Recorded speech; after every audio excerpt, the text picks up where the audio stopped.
All right. So obviously, we've lost Al Sr. this past week. What did Al Sr. mean? Really mean to you and mean to racing in general? You think? Al, Al was the total opposite of his brother, in that Al was a thinker. If he had the right race car, he was totally unbeatable. I did find it amusing that Johnny Rutherford got to drive one of Al's cars from his early days while Johnny was in England last year for the Brightwood. And Johnny called Al and said, I don't know what's going on. Maybe they just didn't set up right, but that's one of the worst cars I've ever driven. And Al said, so see, exactly. And they wouldn't listen to me. So he had a nice sense of humor. He was quiet. Don't ever underestimate that quietness, though. He and I and Bobby had some, and Junior had some great times together. One story about Al, because he loved it, and like I say, he was subtle. He'd be in on the jokes and everything, but you'd have to. He was really good at dropping it on you quietly, and you'd stop and think, "My, did he just get me?"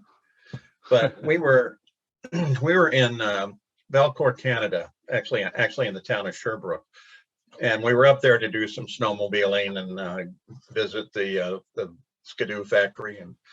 And so we went out to dinner one night, and taking us out was the publicity guy, the public relations guy who had picked us up at the flight to Chicago, and was a royal pain in the butt.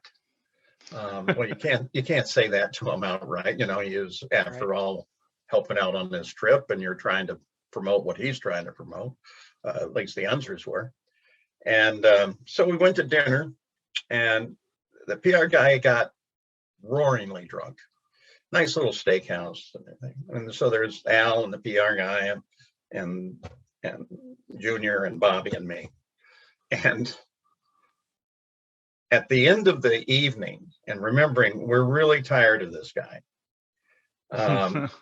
he's picking up the check, which is why he's there. And he's so drunk, he says, Paul, can you put the tip on this? Yeah, sure, I'll do that. So I put a $300 tip on it. And he had to leave the next day for Chicago, so I don't know when he found out about it. But the next night we came in, the place was full. And I'll swear they were going to throw people off tables to get us back in because of that. And that was the person that saw it happen was Al, who was sitting next to me. And you can see his eyes just sparkling with that. He just loved every minute of that. And he was an incredible race driver, 4-time winner. I mean, I called that 4th win. And wow, it comes out of nowhere with a car that wasn't even supposed to be a race car that year. And, he's almost lapped in that race. Right. And you were calling it, right? He was, I'm sorry? You were doing the broadcast for his 4th win, right? Yes. Yeah. Yep. Yeah. Television for that way. Yeah.